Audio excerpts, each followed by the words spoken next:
distruzione di neuroni, disagiato, depresso, consapevole di essere me stesso. Lo scopo? Distrutto dallo stress, ostaggio del denaro di un futuro ignaro, perché potrei finire per strada da un momento all'altro, finire sul lastrico. Tosto incazza troppa gente, cos'è una moda? Non vedete l'ora che muoia?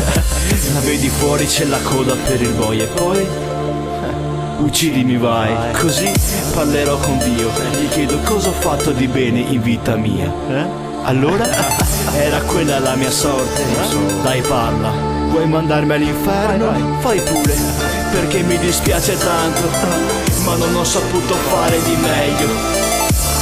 Vorrei creare una copia di me stesso, buttarli in sfiga nera, fargli sputare soldi inganni, dimostrargli che qualcosa ha fatto, ma ancora troppo poco per fare quel salto.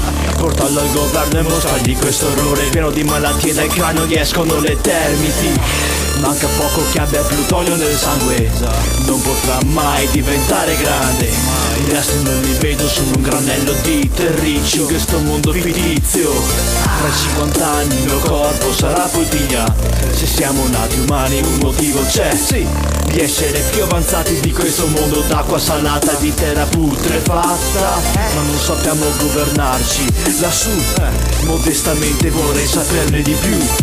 Questo è il mio centro disagio, questo non è il mondo per me. C'è un modo migliore che nessuno ci svelerà.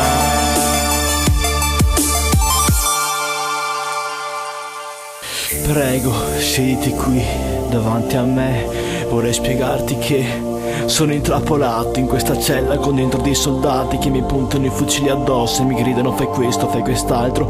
Io non posso, non ce la faccio, neanche se mi venisse il cancro alle orecchie vivrei di questo, tanto che non posso avere nessuna relazione. E allora mi chiedo, perché non mi fai abbandonare questo lavoro di merda e non mi fai mangiare il pane con questo?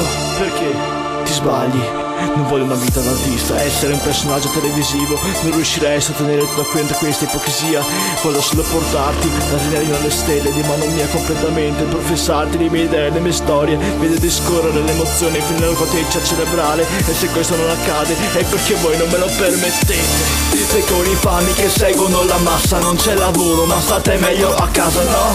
Come perché di questo governo si rigirano il coltello nella piaga è colpa vostra. Mi stacco un arco, te lo lancio dentro in gola, sento che finalmente è arrivata la mia ora.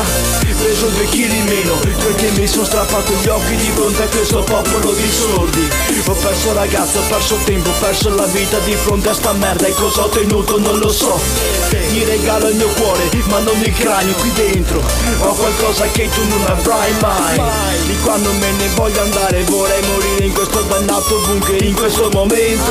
Arriverà il giorno del mio funerale, un giorno di gloria e mi potrete ricordare.